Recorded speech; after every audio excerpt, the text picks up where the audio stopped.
Hey guys, this is Ed, Paul, and Anna of Current Brand Media, and we are here to tell you a little bit more about our sponsor. Sportsball is a great subscription service geared towards minor league baseball fans.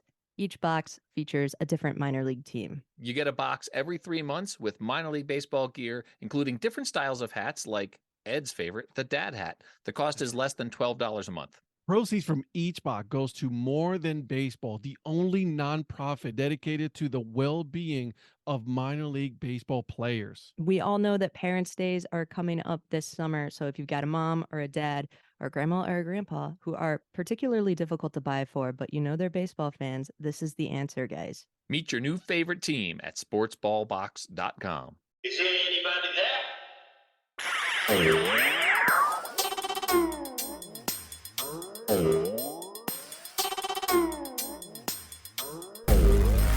What's up, Dad Hat Crew? Ed here, and on this episode, I bring you guys the Young Professor. This man has done it all, okay?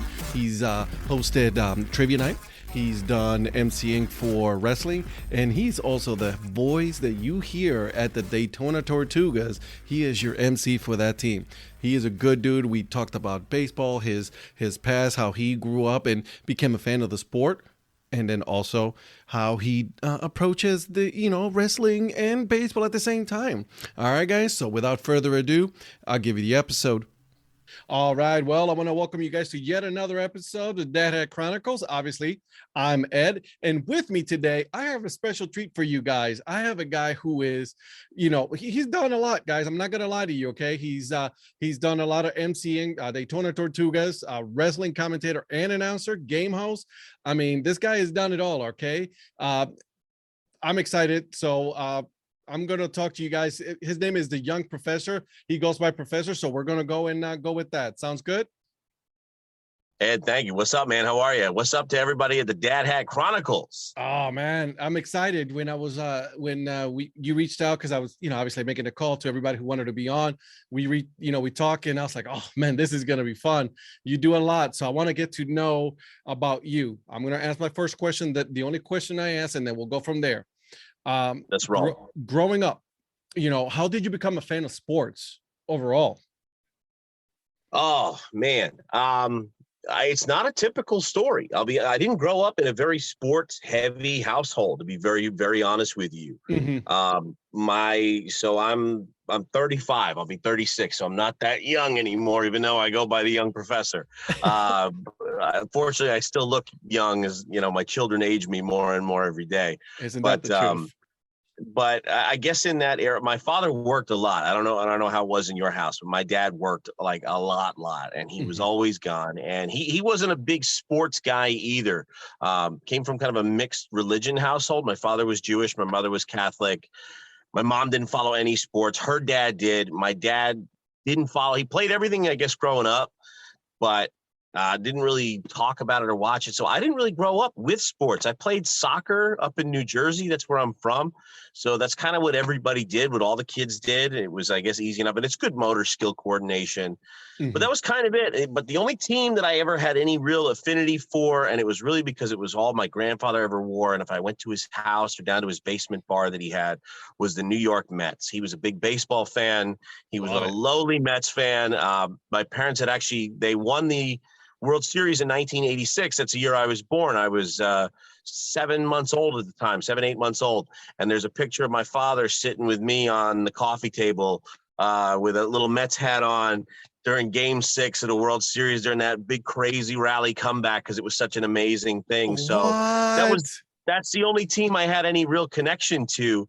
So that's kind of how sports started for me. And it wasn't until I kind of started making friends in high school and middle school where I kind of started getting into football. I started getting into at least enough that I could follow it and talk about it and have more of an interest, but not a typical sports guy coming up, believe it or not. Yeah, and, same with me. My dad's he's a pastor, right? I'm a preacher's kid. He, like you, worked a lot, right? We did a lot of in the community and things like that. Uh, he really wasn't that type of person to really do, follow sports or anything like that. I think when we moved here to the US, it was when we really got into sports, right? He never, said don't do it or anything. He just, that wasn't really his thing, like like for now, for me, it's like that's all I eat, breathe, and all sports all day, every day.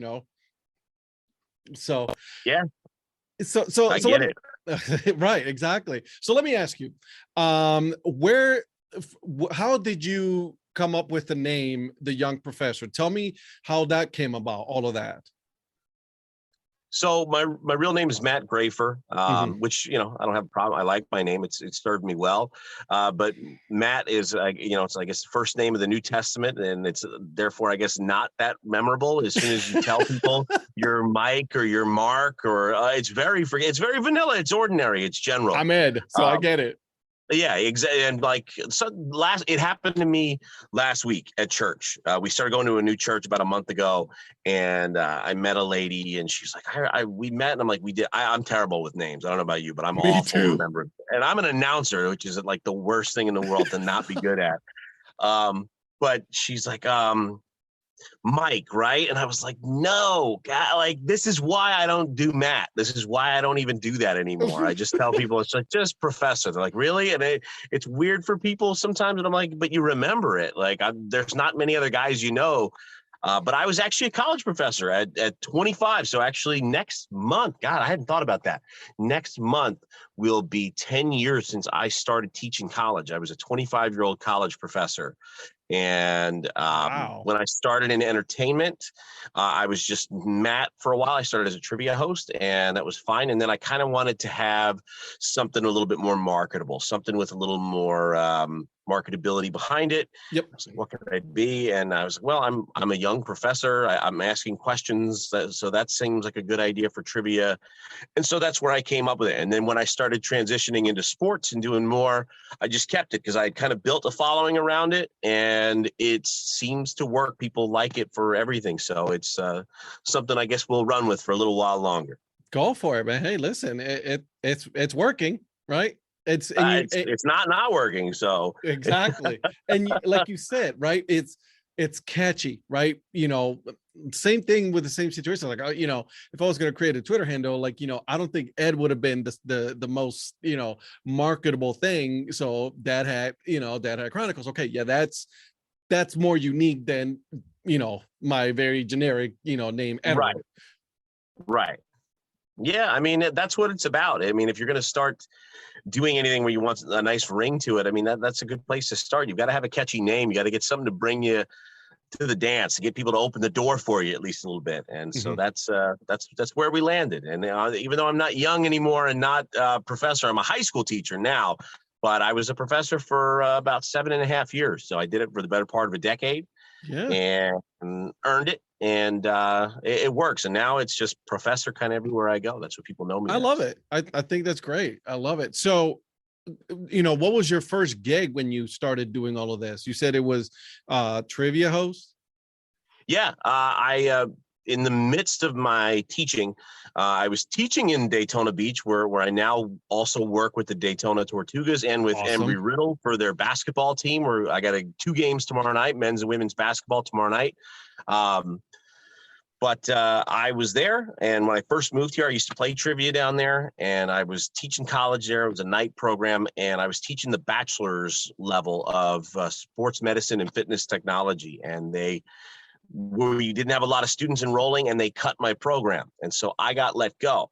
Ouch. And it was rough. I just had a new baby the year before. And so my wife and I, we had 4 kids. And so it was like, what do we do now? What's next? And where do we land? And my experience kind of had me in a weird spot in life at the time. It was very uncomfortable, probably one of the most uncomfortable periods I've ever been in, because I have a master's degree. I had all this specialization in teaching college, but like most colleges want a doctorate. So It's not like I can just go do it everywhere. And because I have a master's, nobody else wanted to talk to me because they thought they'd have to pay me too much money. So it was a tough spot. limbo. Yeah. But I used to be a spinning instructor, and I used to give a lot of crazy speeches in college. I gave a keynote speech for when I graduated with my master's degree, and people have been telling me for a long time, like, hey, you should do something with that. You should go talk. And I had always wanted to host trivia. We used to go play. And so I picked up a job where I was doing sales, and I also picked up a side job because it was a lot less money than I had been making as a teacher. So I picked up a side job in trivia, and that was the first thing I did in entertainment. And I didn't really have a plan. It was just a way to make extra money. You're right.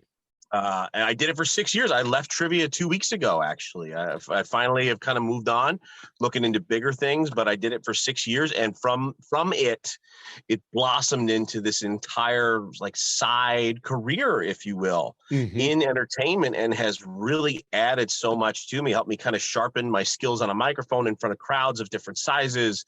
And when I walked into these sports franchises, I started in pro wrestling, and then I went to pro football, and then baseball, and now basketball. Like, people are like, wow, you seem so polished. How long have you been doing it? And I'm really only coming up on my 4-year sports anniversary.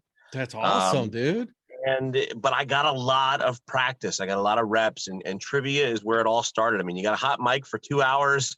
You got to keep people there, spending money, ordering drinks at the bar, keeping everybody happy. And if you can do that, well, maybe you can do some other stuff too. That's awesome. I love it. And you, like you said, it's like, it just takes work. It takes time, to polish, and whatever it is that you want to do. Right. I mean, for me is this, I mean, I'm only, have not that many episodes out, but it's just, as I go, right, I get better and better, and you get polished. So I appreciate that, man. That's awesome. Good for you. So let's talk about, obviously, most of my podcast has to do around the baseball. Tell me about, how you became, involved with the Daytona Tortugas. I had expressed interest years ago when I first started with all this, and I don't think they were ready to take me seriously quite yet. But I mean, that's okay. I mean, rightfully so. You got to earn your stripes. Yeah. But the guy who is now the general manager, Jim Jaworski, Jim and I met when I first moved here to Florida. And at the time, Jim was not general manager. Jim was working in ticket sales for the team. At the time, it was the Daytona Cubs. Yep. And I had just moved here. I was working for an event management company running youth football and junior ROTC competitions, like national championships. And so we met at a networking event. I had just moved here by way of Illinois. I lived in Illinois for 2 years, right outside of St. Louis, but you still had a lot of like Cubs fans. So I moved here and I went to this event just because I didn't know anybody. I was looking to network, meet some folks. And I spot this guy over there who's got Cubbies gear on. And I was like, well, that's an easy conversation starter. I just left that place, so I can talk about the Cubs. I have some knowledge. And that's how I met Jim. And Jim and I kept up over the years. And when I started teaching, not too long after that, I would do field trips with my students, and Jim would set me up with like the athletic trainers and people who could give my students some wisdom. And we had come out when the Tortugas announced the change of the franchise, and we were there. They did the big press release. Like, I brought my students on a field trip to check it out. So I worked this relationship with him, and we both kind of did our thing. And he eventually got to the top, and he was actually the MC. He was the guy doing everything on the field for the team. Right. And 2 years ago, 2020, the infamous year, that was the year, if you recall. I mean, you're a minor league baseball guy. That was when everything was getting ready to change. Yep. And nobody knew what was going to happen. There were several teams that were on the chopping block. Like, some were like, they're definitely going to go, but there were others that were like, they might go. And right at the head of that list were the Daytona Tortugas. And it was a scary thought. We are getting ready now. I mean, we know how the story ends. We're still here. We're getting ready to start our 101st year professional baseball in Daytona at what used to be City Island, in that place, and there's so much history there.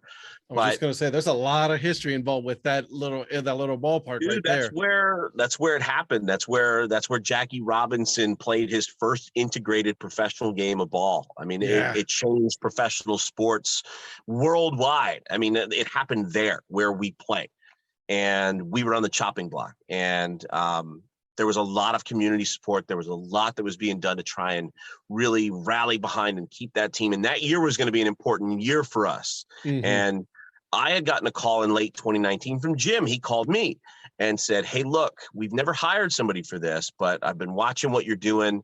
He saw that I did 2 seasons with the Jacksonville Sharks, the arena football team. I remember that, I yeah. saw the stuff that you did. He's like, you're really good.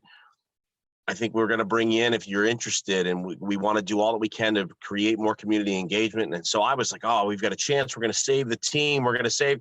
And literally, we were getting ready. I was supposed to have an appointment. We were going to do a social media thing where I was going to sign, and, we're bringing the young professor in to do all this. And that's the day the world ended. That was the day that everything stopped and shut down. I mean, it was...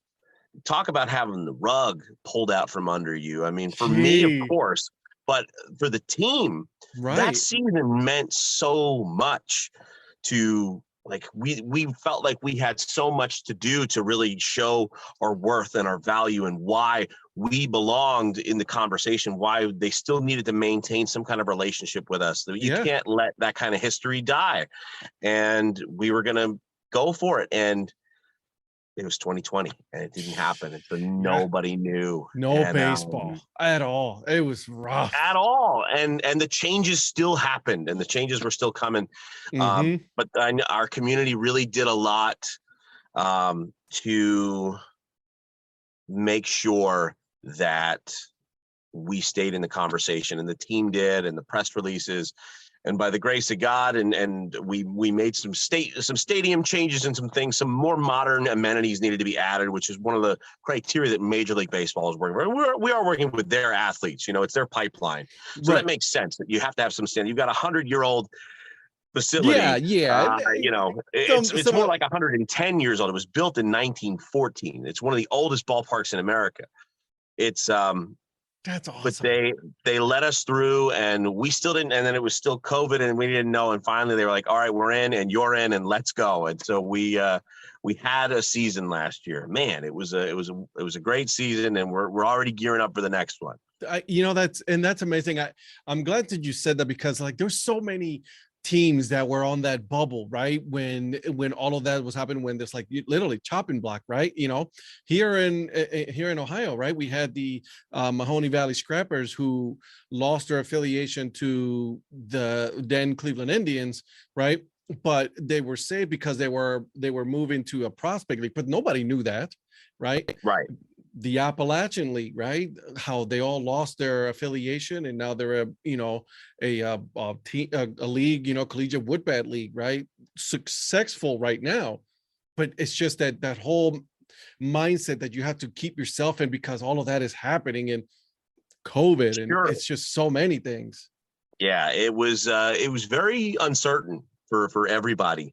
And we see now, I think, with a lot of those teams that have survived and have thrived, even, that there is life outside of the Major League and minor league baseball bubble. It seems like there is something there. Teams are getting a little more creative. They're getting a little more interesting. They're kind of getting a little kookier, which is a great thing. I love it. Which is the best thing, I think. And if I'm being perfectly honest, I think Major League Baseball and minor league baseball by proxy could catch up a little by leaning a little more into that.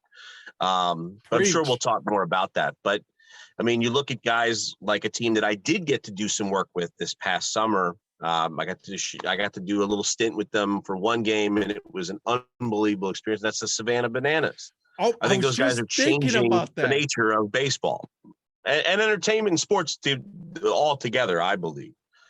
I'm glad you said that. I'm really glad that you said that, because I've been saying this all along, is the majors, they really need to really pay attention to what the minor leagues are doing, right? Because they're doing a whole lot more with a whole lot less than they are. They have to. I mean, it's we're not playing the same game. You know what I mean? It's really interesting to watch. I had a chance to do something on my bucket list this year. My wife and I did a visit to Boston in late September, and it happened to be a weekend where the Red Sox were home. It happened to be a weekend where the Red Sox were playing the Yankees. And who'd have thought? I've always wanted to go to Fenway Park. That's one of those places. I've been to Wrigley. I went to Old Yankee Stadium. I got a chance to visit a lot of these historic ballparks over the years.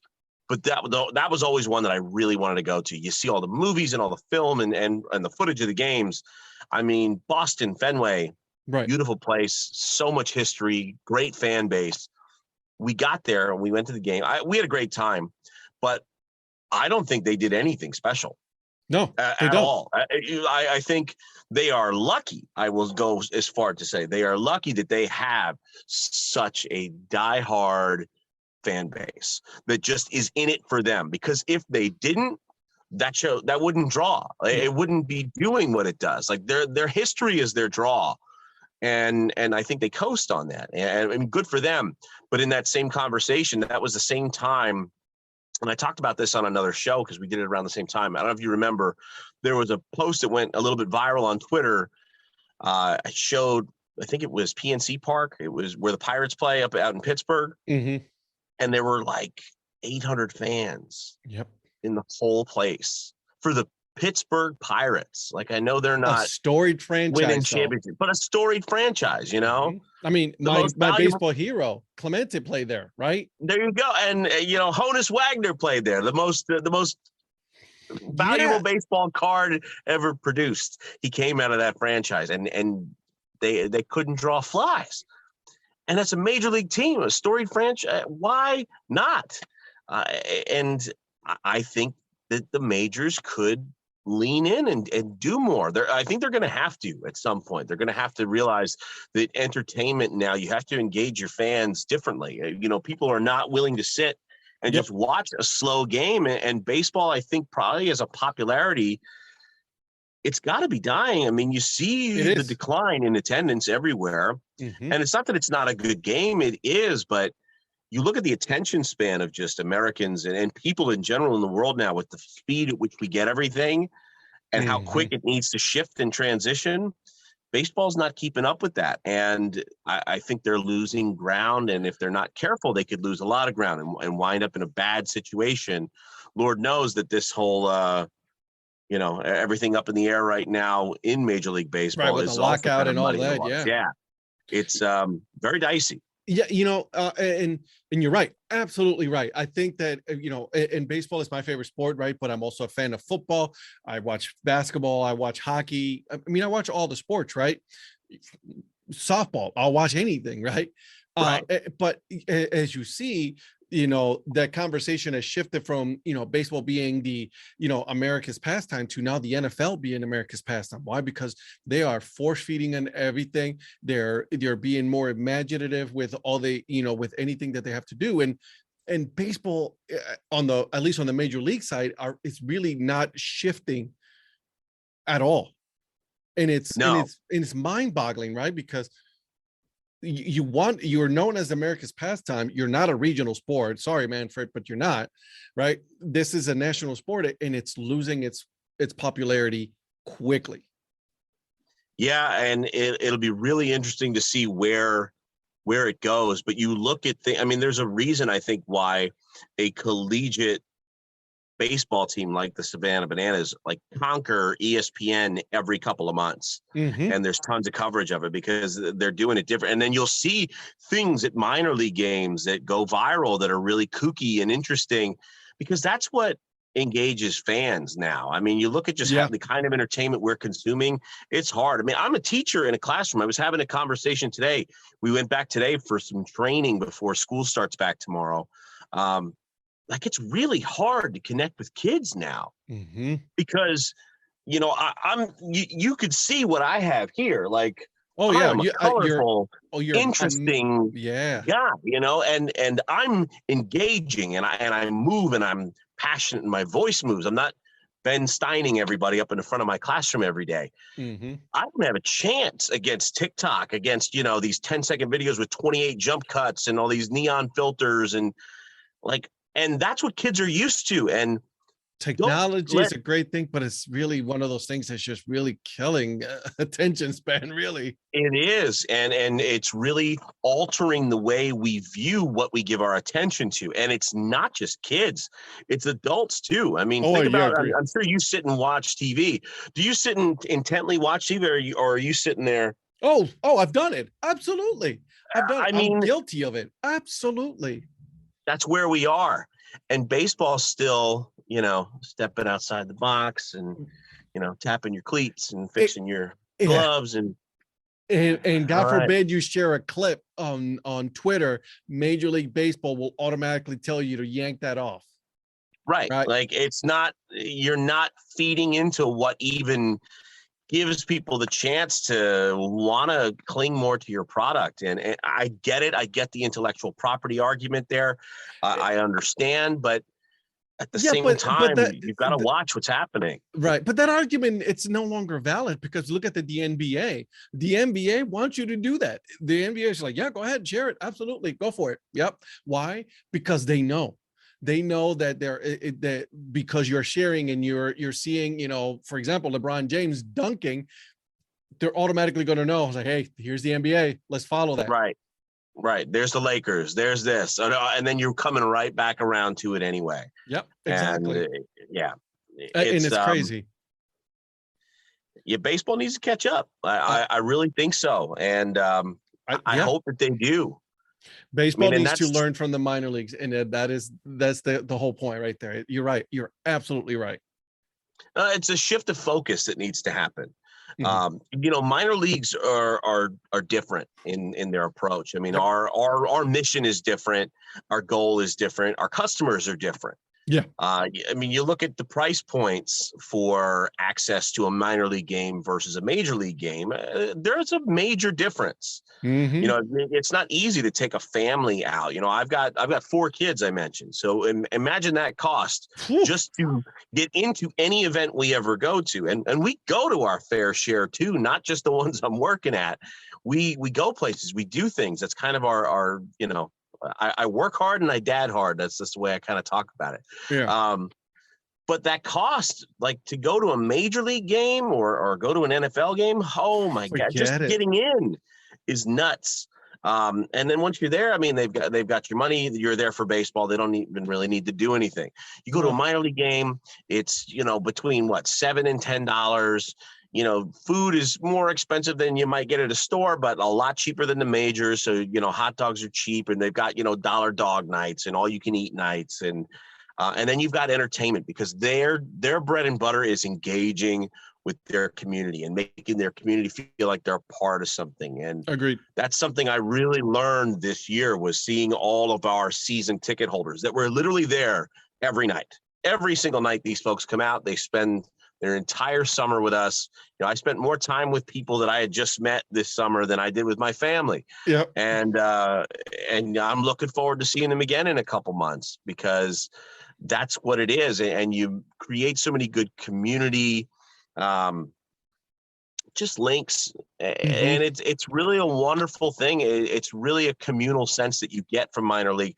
And then the question is, then what? Because it's not about the on-field product. That's the other side of it too. I mean, in the majors, it's wins and losses. And even what's interesting too is because you're playing with these minor league players who are in the developmental system for the big league teams. Yep. They're not even necessarily playing the same game that we're playing while we're there. Not at all. Right. The Tortugas aren't really always worried about the Tortugas winning. It's agreed. Well, the Cincinnati Reds need these guys to get some work, and then we don't want to overwork this guy, so let's pull him. And it's the game's on the line, and with bases are loaded, we need our best guy, and we're pulling him out. We're like, we don't want to wear out this guy's arm. He's only got so many pitches. We got a pitch count. We get, and I'm not saying that anything specific that we've done, but that's how you have to think. Right. Cincinnati Reds doesn't want a low A ball club to waste all their pitches and all their guys when they might need them to call up to another higher level and develop them further. Exactly. And it's like, listen, they know this, like, listen, you guys take care of the outside stuff. The majors are going to go ahead and control what's happened on the field itself. And if it means that you're only going to go for a 1 inning, that's what it is. It does not matter whether you win or lose. It matters if you are developing that player. That's it. At the end of the day, that's it. I get it. I'm not against it. I'm just saying that, like now you have to provide a form of entertainment for the families that are going there. That's where we come in, right? Because for us, it's not about that. right? It's not about the runs on the board. It's not about the home runs. It's not about stolen bases. It's about fan engagement. It's about creating an experience, getting people to want to come back and just spend their nights and spend their time with us and have a good time, have a good experience with baseball, have a good experience with their community. And that's what we're trying to do. And that's what like my whole job is. You know, they bring me in to be the master of ceremonies, to be you know, I'm the ambassador of fun of what we do. And I tell you what, on nights when we're getting our butts kicked, it's a tough job. It's a lot tougher. That's the hardest you work right there. You come off an inning that goes, you know, where they run through the entire lineup and you're down, you know, 9-1, and it's only the second inning. Okay, everybody, let's get up for the chicken dance. And you're like, oh no, not this guy. Yeah, exactly. Get me out of here. Oh, like, have you seen the score? I don't care. Yeah. But what are we doing? We're chicken dancing? Really? Like, yeah, that's what we're doing. We're going to make it good too. Come on, you're on the big screen. You know, you're going to dance. Oh yeah. I'm standing right next to you. You're doing something. Yeah. So that's what it's about. And that's the big difference between the minor league level and the major league is we're trying to connect with fans a whole lot differently. And I don't know. I don't know if they'll make that kind of switch. I think they should consider it. But I agree. I think they should. I think they really should look at the whole game entertainment aspect of everything, right? Because listen, like you, I'm a parent. Like I have a 3-year-old daughter, and you know, I much rather take her to a minor league game. One, because obviously affordability is key. And if I have to leave, you know, halfway through the game, I don't feel as bad if I was to leave a major league game. But I know that she's going to get entertained by someone like you while I'm paying attention to the game and things like that, right? Because I also like to pay attention to the entertainment. Don't get me wrong. Sure. Right. But she's at that age where she wants to be entertained. She likes what's happening. And yeah, that's what major leagues really should take a look at, obviously. But they depend on what they have on the field. That's their product. And they go from that. Yeah, I don't know. I look at sports so differently now, and maybe it's because I started in wrestling, and wrestling is sports entertainment, right? And I know a lot of even in purist wrestling circles, they don't even like to use that terminology because that's a very WWE term. And they're like, no, we like wrestling. We like wrestling, especially down here in the South. You got a lot of old school wrestling fans, you know, people in Georgia. Like, it's still real to me, damn it. Like, it's that's how they go. I mean, I love working in Georgia for that reason. The fans are they're really into it, huh? And I love that because in Florida, they're so spoiled. Oh my God, they're spoiled. Like AEW is here, WWE is here. Their performance centers in Orlando, AEW is in Jacksonville. They've got the best of everything. We've got a million promotions. You know, and everybody just sits there like, all right, boo, and just keeps. You go to Georgia, and there's a promotion I work for in Georgia, and there's a match going on. And everybody is like this. The whole time, huh? The whole time, and get them, man. You know, and it's really, you don't think about that, but that level of engagement is something you don't see a lot of anymore. But that's what's kind of cool about the South. They kind of like that purist style, but for everybody else, like, it's got to be the entertainment. Sports is entertainment. It's not just about the competition. You know, I mean, as much as a baseball purist might love to see no hitters and perfect games, I mean, and that's exciting, but that's not exciting until it's like 6 innings in and you realize you're like, hey, wait a minute, we got something here. Right. You know, for those first 3 or 4 innings, it's like, okay, all right, he sat down 3 more guys. And going through the motions, yeah. Here we go, and the small ball. Like, people don't cheer for that until it's, you know, the fever pitch kind of rises. Yep. They want to see the long ball. They want to see the home runs. They want to see the stolen bases. Because it's entertainment, because that's there's excitement, there's emotion that gets caught up in that. And I think if more people kind of view all of sport as entertainment, and that should be the goal. It's not just the X's and O's. It's not just that product on the field. It should be just that overwhelming feeling you send people away with that comes from being entertained Right. That's where more success comes from, because that's what sports are all about. We watch sports as our entertainment. That's what it is. Yeah, to get away from our daily lives or whatever, is going on. You forget about all that Yeah. during those 2-3 hours of entertainment. Absolutely. You hope so anyway. Right, exactly. Let me ask you, because you obviously you do also wrestling, and I'll Right. be honest, I'm not really into, too much wrestling and all that, but I've always been intrigued by it, right?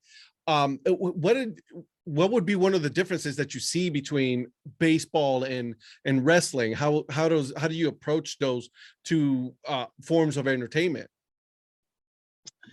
It's an interesting question, and you know what? I'm surprised I haven't really thought more about it, because it's funny, because I've kind of woven the two into one another. There's some crossover. Baseball as a sport is a lot more slowly paced. Yep. But wrestling can be too.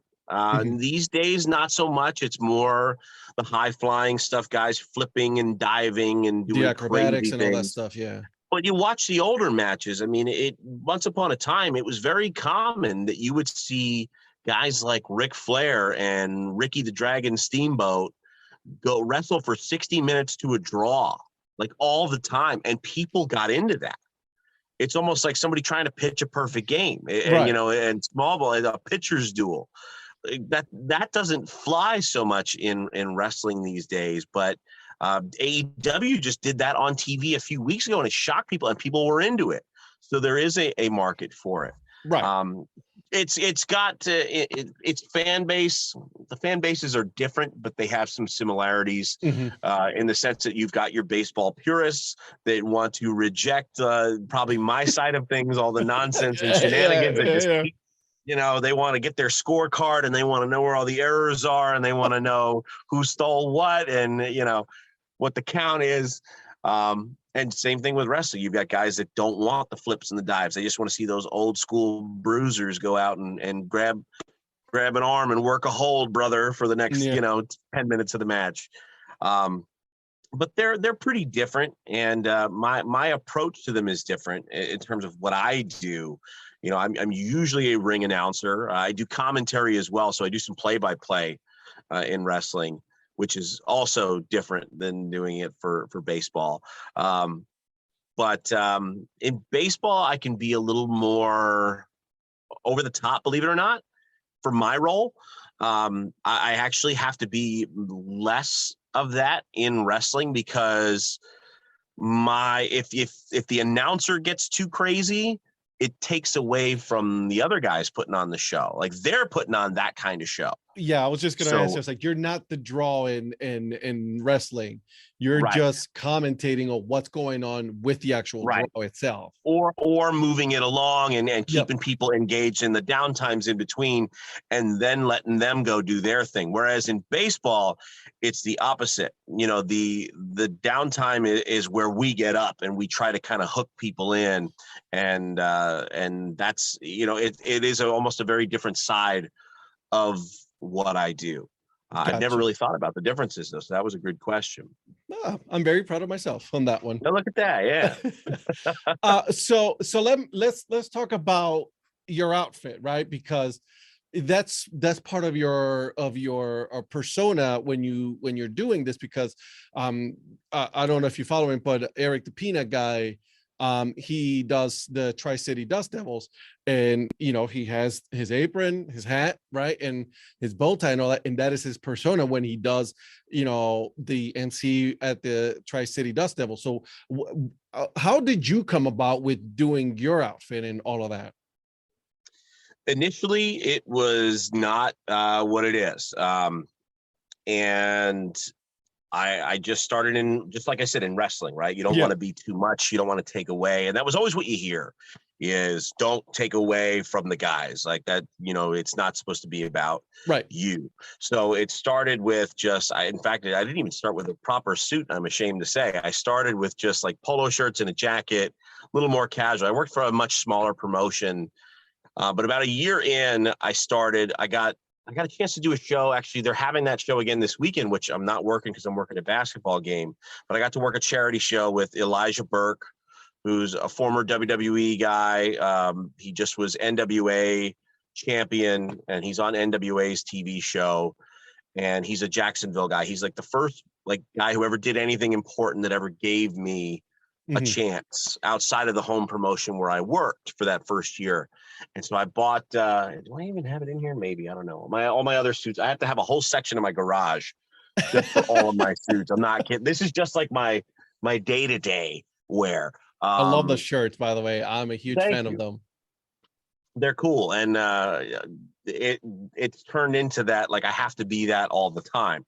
But about a year in, I picked up a cool suit, a cool like I think it was the red jacket or the purple jacket. I'm not sure which one I had, but it was paisley. It was colorful. I got shoes that were like alligator skin that were also purple and matched out. And people were like, yo, that is like that right there. That's the look. And so then I got a couple more and realized like, hey, I think I can affordably start piecing this together, and realize that I got to get the shoes to go with the crazy jackets and the ties, and it eventually just spiraled completely out of control into the madness that you see now. So it's not just, I mean, I guess I'm lucky that it's not just the one outfit. You know, I don't have to just be the peanut guy in the one outfit. I don't have to be Jesse Cole from the Bananas in just the yellow tux. I was just going to say, I've got a million different suits. So almost the gimmick now is whenever I show up, it's everybody's going, what's he going to wear next? That's like awesome. Which is cool because they think they never see anything again. I switch a few things out. I do have a pretty deep rotation, but I work so many different places that I buy it all. I own it all, but I can rotate it in enough different places that the same audience doesn't see it in the same season. Like you'll see it like a lot of stuff I wore for the Tortugas last year, I will wear again this year, but they only saw it once. So it's not like it's lost its value. They're only going to see it once this year. I didn't repeat an outfit the entire year. And I did 50 games with the Tortugas this year. What? So they weren't all suits. There were a lot of suits. But I also have all these Roosevelt shirts that are also really colorful and wacky. And sometimes I'll use these under a suit jacket because that makes that pop a little bit different. And I can wear the same jacket with different shirts and different pocket squares and stuff.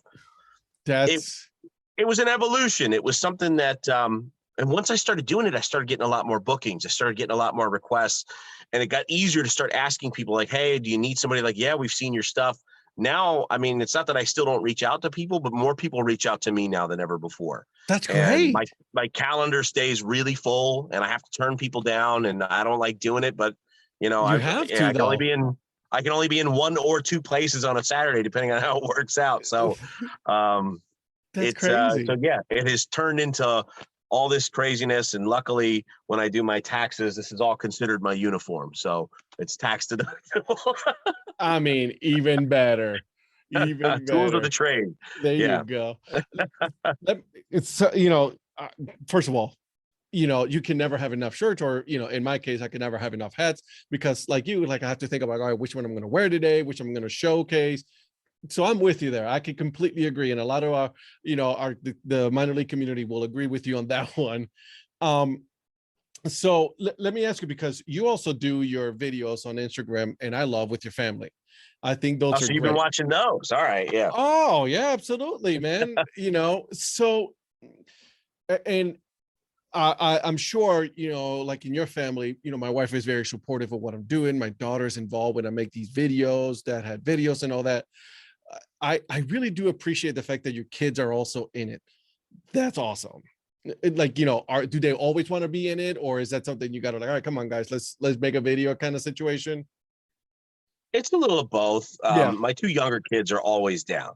Always. Let's do it. Let's go. Like, when are we doing the next one? And well, how come he gets to be in this one? I wouldn't get to be in that. I was like, yeah, but you were in the last two. And it's always a fight and an argument.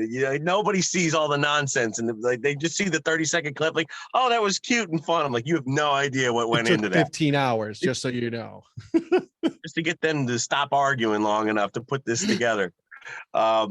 But they like it. I did one. We did one with my oldest son because he's so different than the other three.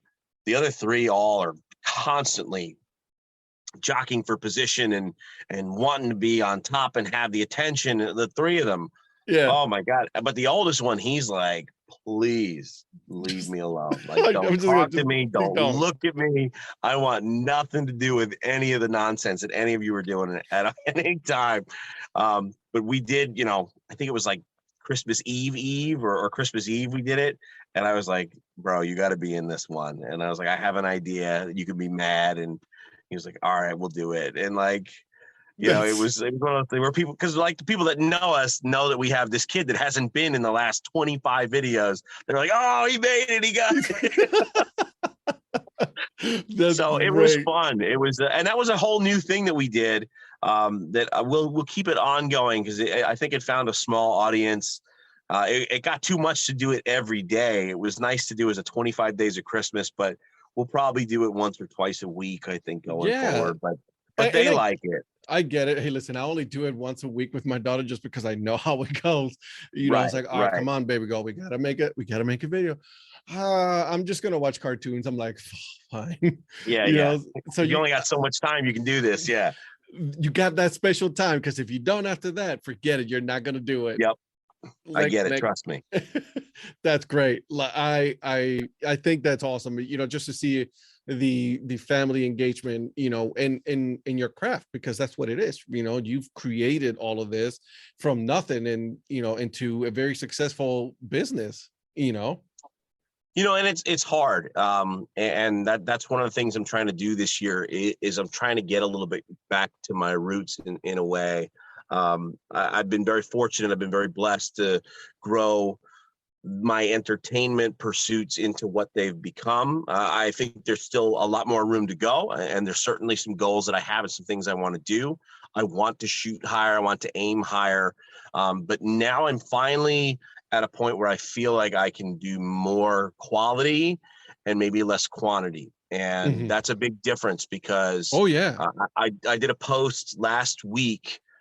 My year in review, I hosted 205 events last year. Now, this is my part-time job. I'm a teacher. We work 180 days plus whatever other, so that's 205 events outside of that. On top of what you're doing. That. Yes. So that the question that I get asked a lot just in my day-to-day life, because people see, this online persona. I mean, it's an extension of myself, but at the same time, I'm letting you see what I want you to see. People always will ask a couple questions. First of all, what's your closet look like? Well, like this. And we're seeing it right now. And second of all, how the hell do you do all that? And it's a tough question to answer because there are sacrifices. And really for a long time, my family's kind of been sacrificed a lot to go do that. I mean, that's 205. Some of them are days where I've doubled up, but you're looking at, 180 plus nights out of the house. Yeah. Away from your family. And you know what? That's probably also better for them sometimes that I'm not here all the time, if we're being perfectly honest. Right. I get but it. that's also a lot of time that you don't get back. Yeah. And in doing an assessment, trying to do a little wellness check on myself, I decided this year that I was going to scale things back. When baseball season picks up, it's going to be nuts. It's going to be balls to the wall, which is fine. But getting rid of trivia is a big part of it because I hosted 91 trivia shows last year alone. Wow. And I did it for 6 years, and usually it's about 100 or more every year. So I hosted about 600 shows over the course of 6 years. Sheesh. And I love that, and I still love it. Like tonight is my first Tuesday in 6 years that I have been home, and it's weird. I'm being very honest. It's been strange. I mean, I've enjoyed it. Like I helped bring in groceries and put it away, and everybody was like, "It's kind of nice that you're home, being able to help with this," because I'm usually not. I just hope that it lasts. I want to be a little more present. I want to actually take a little bit better care of myself physically. But I want to have some time with my family. And then I want to make sure that the stuff that I'm doing on the weekends and on those nights when I am out, it's bigger, it's better, it's badder. And it's just continuing to take me in the direction I'm hoping that this is going to go. I'm glad you're saying all this because not a lot of people really get to see that side, right? Like you said, you're showing what you want them to see. You don't see the long hours of work. You don't see the preparation, the all of that, and I don't want to say neglect, but like, you're not, spending as much time with family, and that relationship gets sometimes, gets a little bit weird because you're not spending time with them. So yeah, hey, I respect the fact that you're gonna say it's like, quality over quantity is a whole lot better than, having all of that and not really spending time with your family. I mean, it's not something that I think you can do right away. I mean, if Gradually.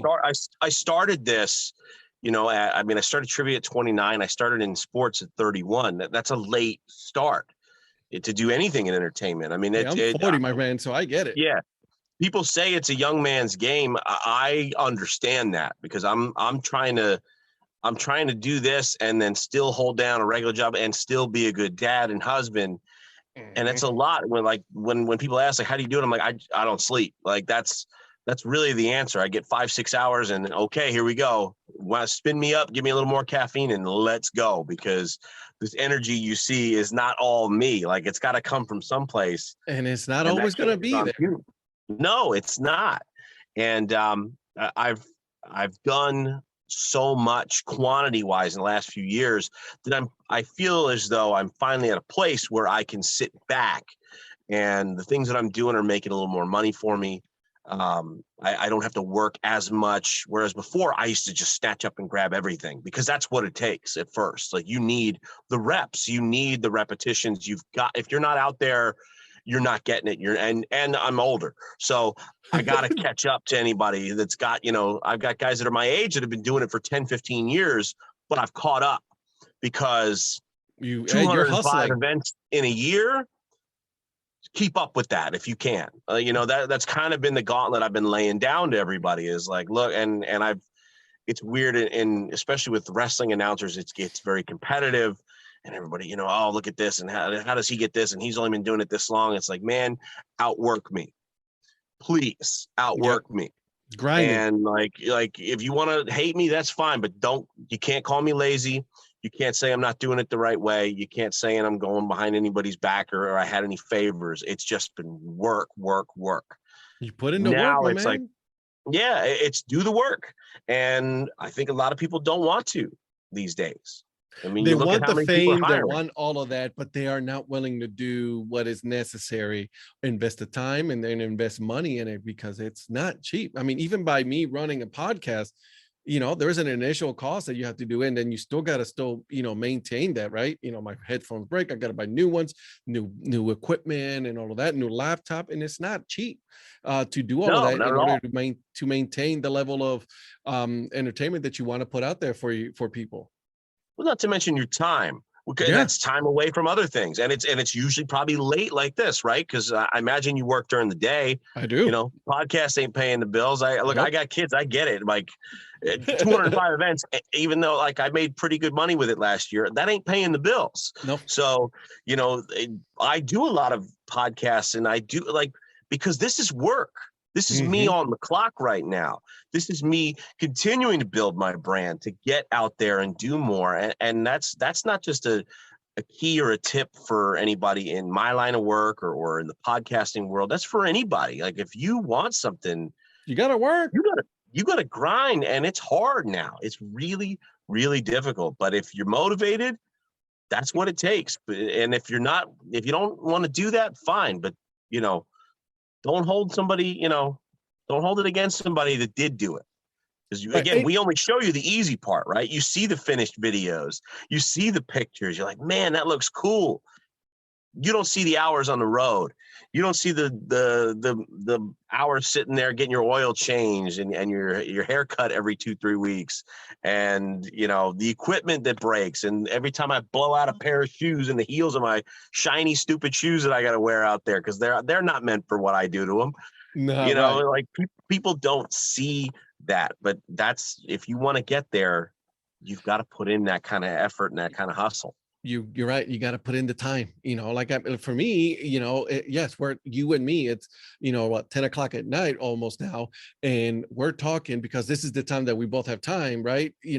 But they don't know that I still have to go out, later on and edit the audio and, do the intro and put everything together. That takes time, and obviously Take out earlier weird on. stuff, and I've cut together some audio before. Some of my smacking my lips into the microphone and all. Oh my God, get that out of here and clean it up and space it. And a lot of the ums and ahs and all this other stuff. Terrible. Yes. Awesome. All right. All right. So before I move on to my, my famous, not so famous questions here, anything, that you can say that, you guys have planned for, Daytona Tortugas this year? Anything cool you guys got in the works? So I'm actually, we've been trying to set a date for like the last month. But we're sitting down to go over all of our promotions this Friday. So we're going to be kind of putting the wheels in motion on some things. There are some things that we'll probably bring back that we did last year. I haven't talked to them about it, so I don't know for certain, but I'm sure, just based on tradition, that we will have another Bob Ross night, if not an entire Bob Ross weekend, because that's been such a big thing for us. Amazing. We did. I put together Christmas in July this past year, and it was awesome, huge success. So we're gonna. My thought is that we're doing that again, but we're going to do it bigger and better. I'd like to bring in Halloween in June. As a wrestling guy, we have kicked around a wrestling night, and that's crazy. You best believe that is on my list to kind of work that out and figure out a way.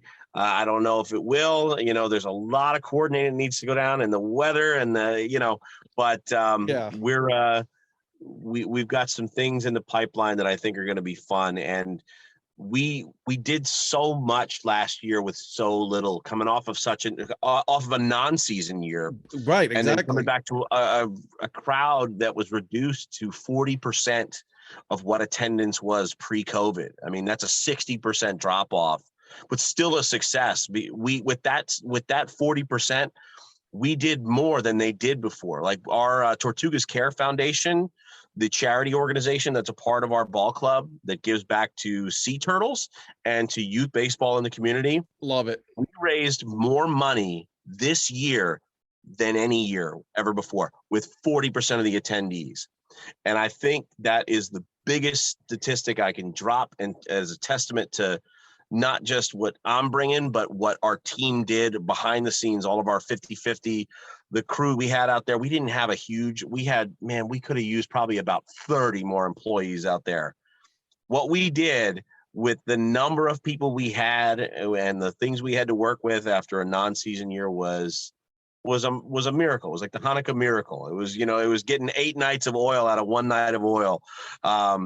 And I know this year we've got more resources, we've got more time, we've got more experience behind all of us. So I think 2022 is just going to blow up for the Tortugas. I love it. I think that's great. Hey, keep out the positive out there, man, because that's, we need more positive vibes out there than ever before. So I'm super happy that you guys, are able to provide, for youth baseball. And then, Tortugas. I mean, come on. I mean, that's amazing. I love it. I love it. All right, my friend. Are you ready? I'm ready. All right. I'm going to give you the easy one that I ask everybody. When you go to the ballpark as a fan, okay? As a fan. What is your snack or drink of choice? Got to get a hot dog. Got to get a beer. That's what I'm talking about. And the beer doesn't have to be specific. I try to get something that is local. Okay, I was just going to ask you: is it local? Do as the Romans do. That's I'm very big on that anywhere I travel. Like, I'm not going to do what I can do at home. What do we do here that we don't do anywhere else? Okay, let's do that. Gotcha. When you are eating a hot dog, are you a ketchup and mustard kind of guy? No, those are the worst kinds of people. It's a mustard only.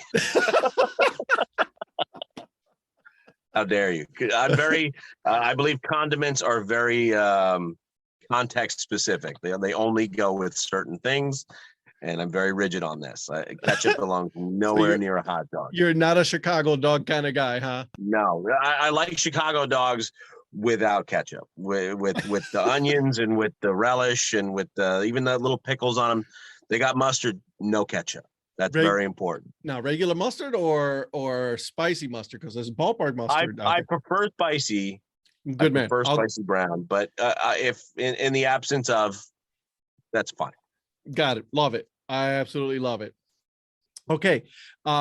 If your life had a mascot, what would it be?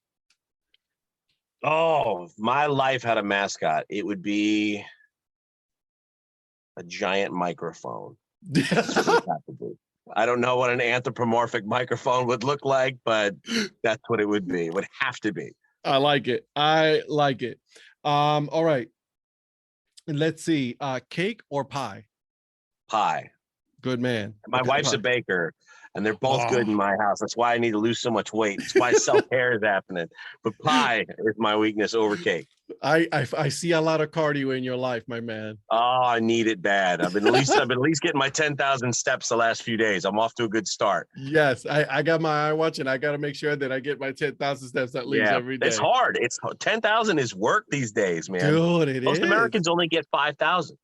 Yeah, we gotta average more, guys. Come on now, let's get those steps in. Strangest thing that you've ever eaten? Oh, strangest thing I've ever eaten. Escargot, maybe? No, a full-blown little baby octopus, like probably about that big. Like, oh, really? At a Chinese buffet out in Texas. Were we in Texas? I think a place where you shouldn't eat that. In a place where you shouldn't eat that, and that was what we did. You know what? I've lived to tell the tale. It's been 10 years. I think I'll be You're all still right. alive, my friend. Breakfast or dinner? Dinner. Gotcha. Not a breakfast guy. No? See, no. That is my absolute favorite. I love me breakfast all day. It's good. I just, I don't know. I usually skip breakfast, to be honest. I kind of, because you're on the go all the time. I know. I'd rather like have a little snack at like 10:30 or 11 and just keep it moving. I can understand that. Okay. Call or text? Text. And I'm a voice guy, but I was just gonna say, you're a voice guy. You prefer to text. I don't like to call people anymore at all. I avoid it like the plague, and I don't know why. Like, you know what? Just text me. We don't need to. Maybe it's because I talk everywhere else I go. Every job I have is. I just don't want to. Am I getting paid for this? No. Then you're getting a text. Well, here. Are you okay? That's it. Yep. All right. Halloween or July 4th? Halloween. I'm a huge Halloween guy. Yeah. I've got a whole section of Halloween shirts. Yeah, like, you do. The whole section right here. They're in sections. Yes. I was just gonna ask, like, you have it separated by themes. I have Christmas. I have Christmas back there. I have Halloween. And then I have everything and what I'm doing right now, like back here, these are all ones I've worn to school this year. Yeah. And all these I haven't. So I'm trying to like not repeat in the school year. So I'm trying to like keep track so I don't double up. Again, I gotta compete with TikTok. I was just gonna say, you gotta compete with the short attention span. I know it's all I got. That's all I got is right here. Would you rather be able to fly or be invisible? I think I'd rather fly. Yeah. It seems convenient. It seems more convenient. Popping from place to place. Right. Most of my life I'm trying to get seen. So I guess invisibility probably would not be a work. Yeah. Maybe someday I'll crave it. I don't know. But let's hope. But now, not so much. No. Okay. So if animals could talk, which animal do you think would be the rudest animal? Cats. I can see that for sure. Yeah, because they are so dismissive. They're sneaky. They're self-centered. They what are you doing here? They can be a-holes. Yeah, you show up. Oh, it's you again. Oh, great. Thanks. Did you feed me? And did you clean, the litter box? Thanks. And then they just, yeah. Okay. So as an entertainer, I hope you enjoy this one. So what was the most inappropriate place that you have farted? Oh, doing sit-ups in gym class.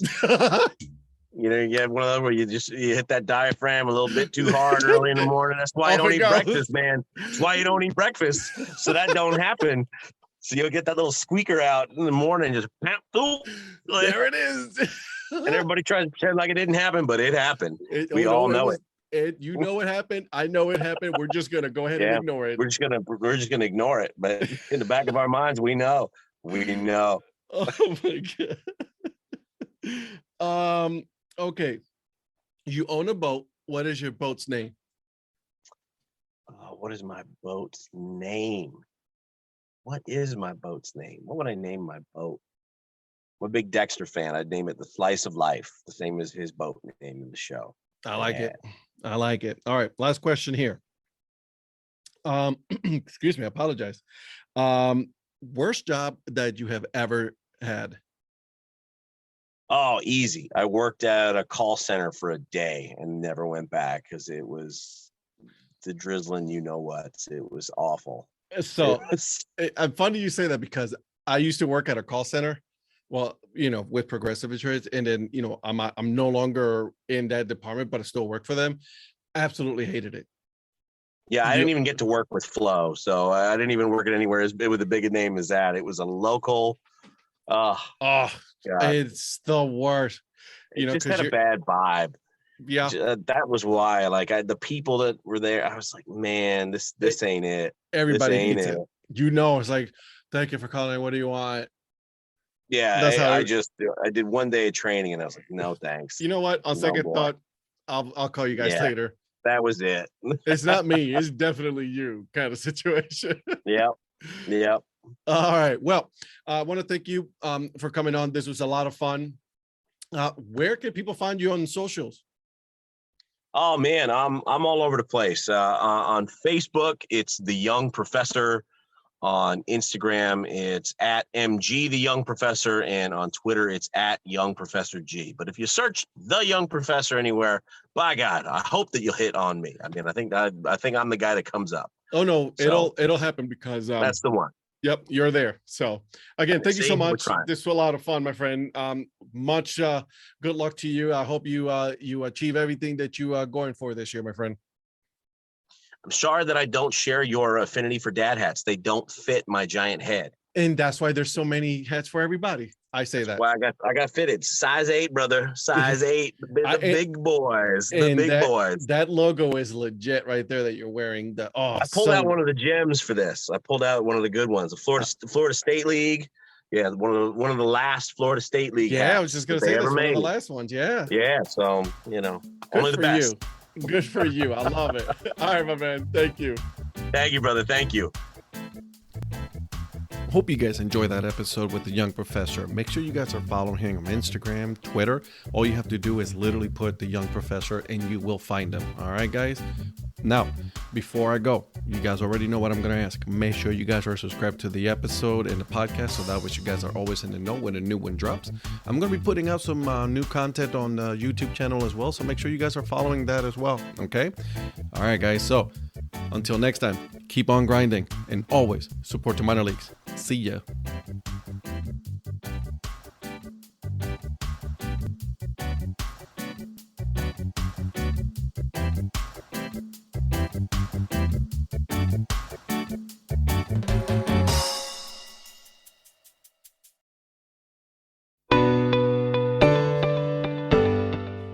This podcast is part of the Curved Brim Media Network. Here are some of the other members of Curved Brim Media. Hi, this is Ed Rivera of the Dad Hat Chronicles. Join me as I interview people just like you and players, coaches, GMs on the path that led you to become a fan of the sport. I'm Paul Caputo, and on the Baseball by Design podcast, I talk to minor league baseball teams, designers, and other super interesting people about what these minor league baseball logos mean. And I talk a little bit about ice cream helmets. What's up, Bucketheads? I'm Anna DiTomaso, and each week on the Baseball Bucket List podcast, I speak with a different fan about their favorite baseball memories, what the game means to them, and what's left to check off on their baseball bucket list. Hey guys, this is Patrick Larson from the Minor League Baseball Hat History Series, and in every episode I go through the history of minor league teams through my personal collection of hats. You can find me on Twitter at PatLarson1. I hope you guys enjoy. This is Patrick and Corey of BaseballMapper.com, and we have made an interactive map to help highlight all baseball teams from the majors down to collegiate summer leagues. We want to bring you closer to baseball, so get on the site and find a team near you today. Learn more about Curve Brim Media at curvebrimmedia.com.